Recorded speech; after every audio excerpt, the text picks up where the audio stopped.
Hello friends, I am Sundar sir. Welcome once again in Sundar sir's classes. How are you friends? Hope that you all will be fit and fine. कैसे हो दोस्तों? उम्मीद करता हूँ आप सभी स्वस्थ होंगे। तो लीजिए एक बार फिर सबका स्वागत है सुंदर सर्स क्लासेस में। और आज का टॉपिक जो हम ले रहे हैं वो हमारा टॉपिक एक इम्पोर्टेंट टॉपिक है पार्ट ऑफ स्पीच का, और वो है हमारा इम्पोर्टेंट फैक्ट्स अबाउट वर्ब्स। आज मैं आपको बताऊंगा जो वर्ब्स के बारे में बहुत ही कॉमन से ट्रिक्स कह सकते हैं आप इन्हें, या वेरी कॉमन और सिंपल रूल्स के बारे में जिन्हें याद रखना हर स्टूडेंट के लिए जो है बहुत ही आवश्यक होता है और बहुत ही ईजी हैं ये। यानी हमें ज़्यादा कॉम्प्लिकेशंस के अंदर नहीं जाएंगे, ज़्यादा इसको हमने कठिन नहीं समझना, बिल्कुल आसान तरीके में आपको बता रहा हूँ वर्ब्स को लर्न करने के, वर्ब्स को फिल करने के। वर्ब्स के बारे में बहुत ही इंपॉर्टेंट फैक्ट्स हैं ये जो मैं इस वीडियो में आपको बताने जा रहा हूँ। बहुत ही कॉमन से फैक्ट है जो अक्सर हो सकता है कुछ एक स्टूडेंट्स को पता भी होता है, तो कुछ एक स्टूडेंट को इन कॉमन फैक्ट जो हमारे होते हैं इनसे वो अनभिज्ञ भी होते हैं। तो फ्रेंड्स, सबसे पहले उन दोस्तों को जिन्होंने चैनल को सब्सक्राइब नहीं किया है इसे सब्सक्राइब जरूर कीजिए और इसे शेयर करना मत भूलिए। तो फ्रेंड्स लीजिए we start our lesson now.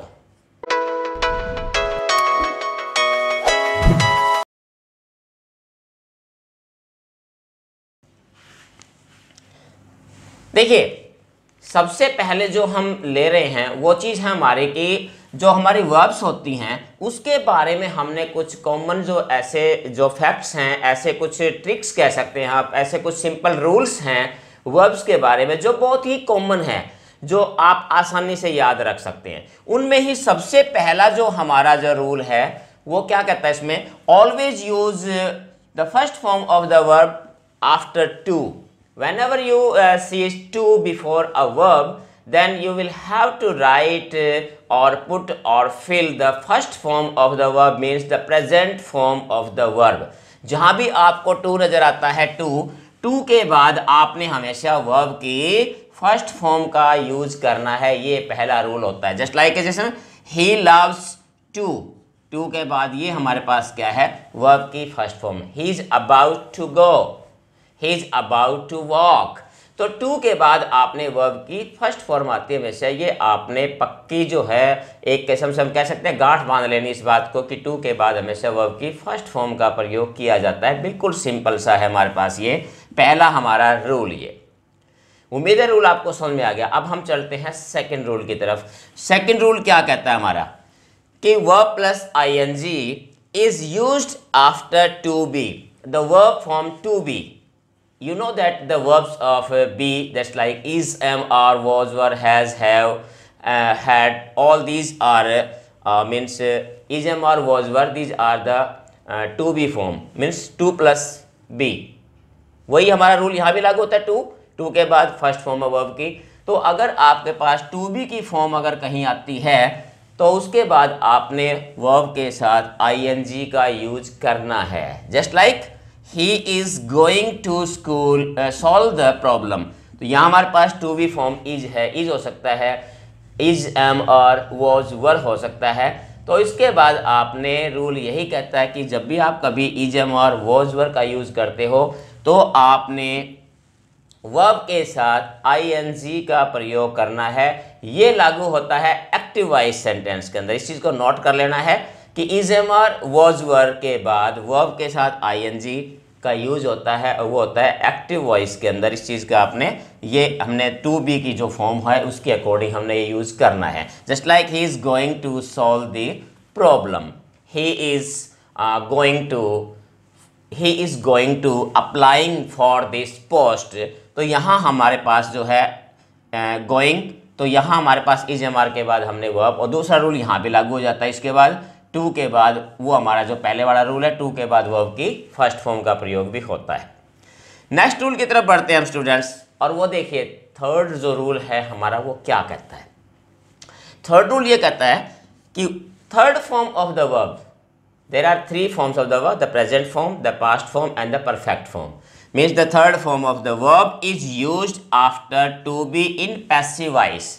अभी मैंने आपको पहले बता दिया था कि एक्टिव वॉइस में टू बी के बाद वर्ब के साथ आईएनजी का यूज होता है, बट अगर सेंटेंस आपका पैसिव वॉइस में है तो टू बी की वर्ब के बाद आपने वर्ब की थर्ड फॉर्म का प्रयोग करना है। और वैसे भी आपको मैं बिल्कुल जनरलाइज बता दूं कि अगर सेंटेंस पैसिव वॉइस में होता है तो पैसिव वॉइस में चाहे कोई भी टेंस हो, हर टेंस में आपको पता है कि वर्ब की थर्ड फॉर्म का ही प्रयोग होता है। ये भी आपने ध्यान रखना है। Just like a song is sung by him, तो यहाँ अब इसके बाद हमारे पास वर्ब की थर्ड फॉर्म का हमने प्रयोग किया क्योंकि सेंटेंस हमारा पैसिव वॉइस का है।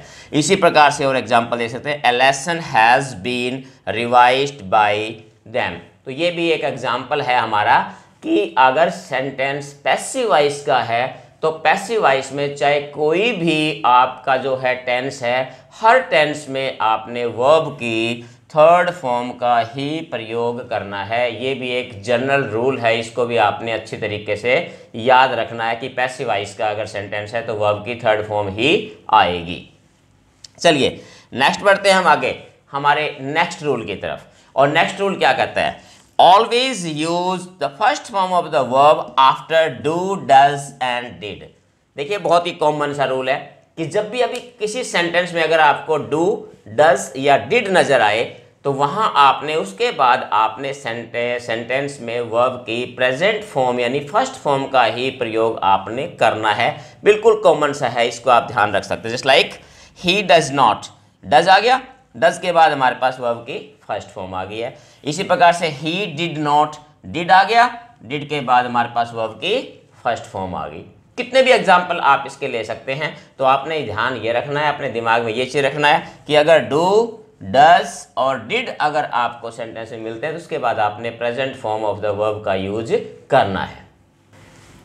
नेक्स्ट रूल जो वर्ब्स के बारे में जो वेरी कॉमन जो फैक्ट है या जब हम कह सकते हैं वो क्या है हमारा, after model auxiliary verbs use V1। तो ये इस चीज़ को भी आपने ध्यान रखना कि अगर आप किसी भी मॉडल ऑक्सिलरीज का वर्ब का प्रयोग कर रहे हैं, just like can, could, shall, should, may, might, will, would और dare, need, ought to, used to, all model auxiliaries takes the first form of the verb। कि हर मॉडल्स के बाद हमें वर्ब की फर्स्ट फॉर्म का ही यूज़ करना है। इस चीज़ को भी आपने ध्यान में रखना है।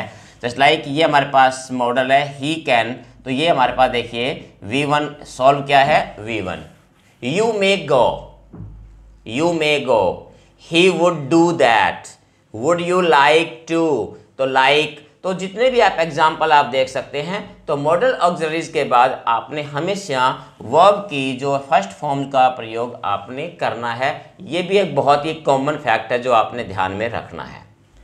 नेक्स्ट रूल की तरफ हम फ्रेंड बढ़ते हैं। ये थोड़ा सा रूल है, इसको थोड़ा सा अपने ध्यान में रखना है कि एक रूल जो है कि इसमें क्या है, इसमें ये है कि never replace other verb in place of particular verb. इसका मतलब है कि कई ऐसे हमारे पास जो सेंटेंसेस होते हैं, कुछ ऐसे कार्य जिनमें वर्ब जो है पर्टिकुलर वर्ब भी उसके साथ आती है कि उससे मिलती जुलती वर्ब्स का प्रयोग हम उसके साथ नहीं कर सकते।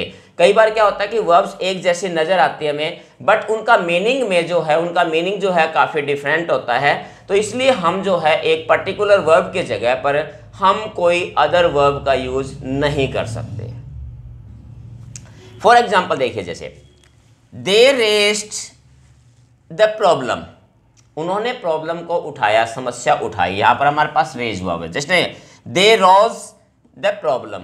अब यहां पर भी हमारे पास जो है वो देखिए वर्ब दोनों मिलती जुलती है, बट क्या है, ये जो हमारा सेंटेंस है वो हमारा सेंटेंस सही है, ये सेंटेंस हमारा रॉन्ग है। मैं बताऊंगा कि रॉन्ग क्यों है। नेक्स्ट सेंटेंस पे देखिए, हु इन्वेंटेड द रेडियो, ये हमारा सेंटेंस जो है वो सही है, लेकिन यहां अगर हु डिस्कवर्ड द रेडियो तो यहां सेंटेंस हमारा रॉन्ग है। अब इसमें बात जो ध्यान देने वाली वो क्या है कि कई बार जो है ना पर्टिकुलर वर्ब जिनका मीनिंग पर्टिकुलर विशेष मीनिंग होता है, हमने वही रखना होता है। अब बात आती है हमारी रेस्ड की और रोज की। रेस्ड का मतलब होता है ऊपर किसी चीज को उठाना, मीन्स सामने लाना, उठाना, प्रकट करना, बताना। तो यहाँ रेज आता है कि प्रॉब्लम के बारे में हमारे पास रेज है। वैसे यहाँ पर रोज रोज का मतलब क्या, राइज, रोज, राइजन। तो रोज का मतलब यहां पर होता है जैसे किसी का जगाना हो सकता है, किसी को उठाना, लेकिन दोनों में अंतर होता है। तो इसीलिए जो है इस प्रॉब्लम के साथ अगर हम पर्टिकुलर वर्ब का यूज करेंगे तो वो हम रेज्ड का करेंगे, रोज का नहीं करेंगे। अब उसी प्रकार से इसमें एग्जांपल में ले लीजिए, यहां जो वर्ब है इन्वेंटेड, इन्वेंट का मतलब होता है नई चीज का आविष्कार करना, आविष्कार करना होता है इन्वेंट का।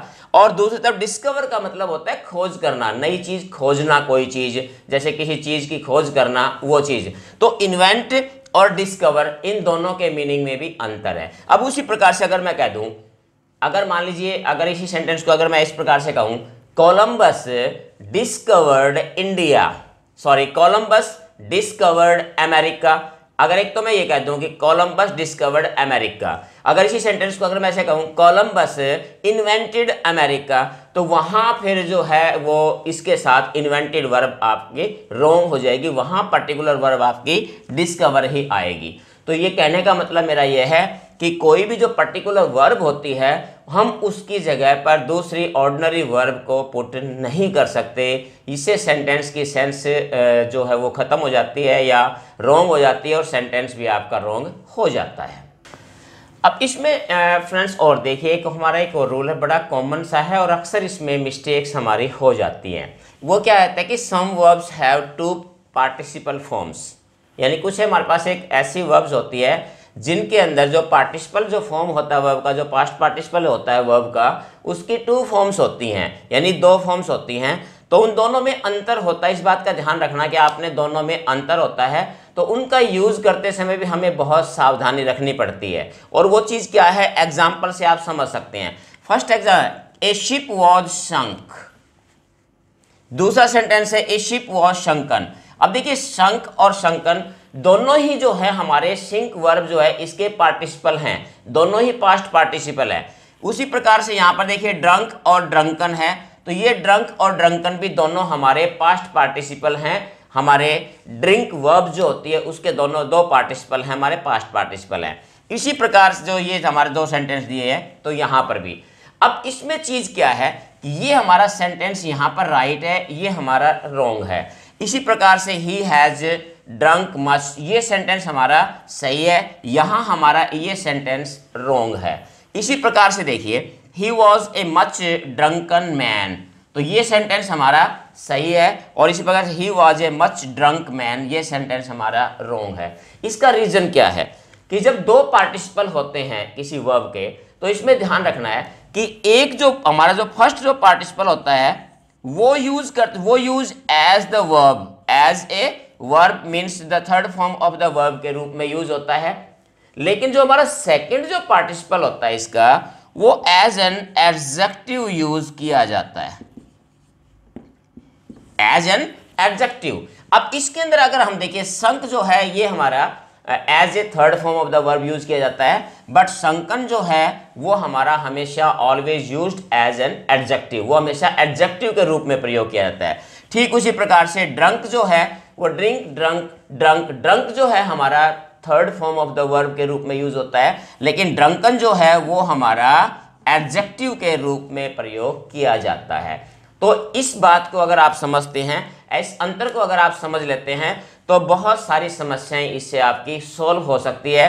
तो आप खुद समझ सकते हैं कि ये सेंटेंस राइट और ये रॉन्ग क्यों है, ये सेंटेंस राइट और रॉन्ग किस प्रकार से, किस वजह से हैं। अभी मैं आपको एक लिस्ट देता हूं, कुछ है कि ऐसे वर्ब्स बताता हूं जिनके 2 जो हैं हमारे पास्ट पार्टिसिपल होते हैं, तो उन वर्ब्स को आप नोट कर सकते हैं, याद रख सकते हैं।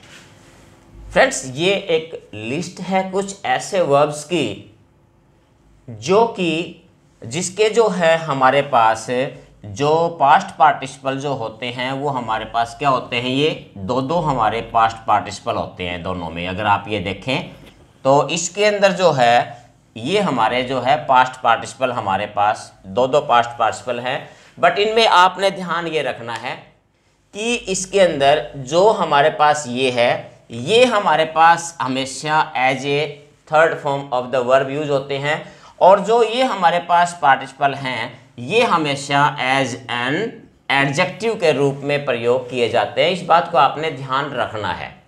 जस्ट लाइक जैसे बाइन बाइंड का मतलब बांधना होता है, बाइंड, बाउंड, बाउंड, यह है बाउंडन, तो ये एडजेक्टिव के रूप में प्रयोग होगा। ठीक उसी प्रकार से drink, drank, drunk, drunken, drunken बहुत ज़्यादा पिए हुए, तो ये एडजेक्टिव हो जाता है। इसी प्रकार से गेट, गोट, गोट और गोटन।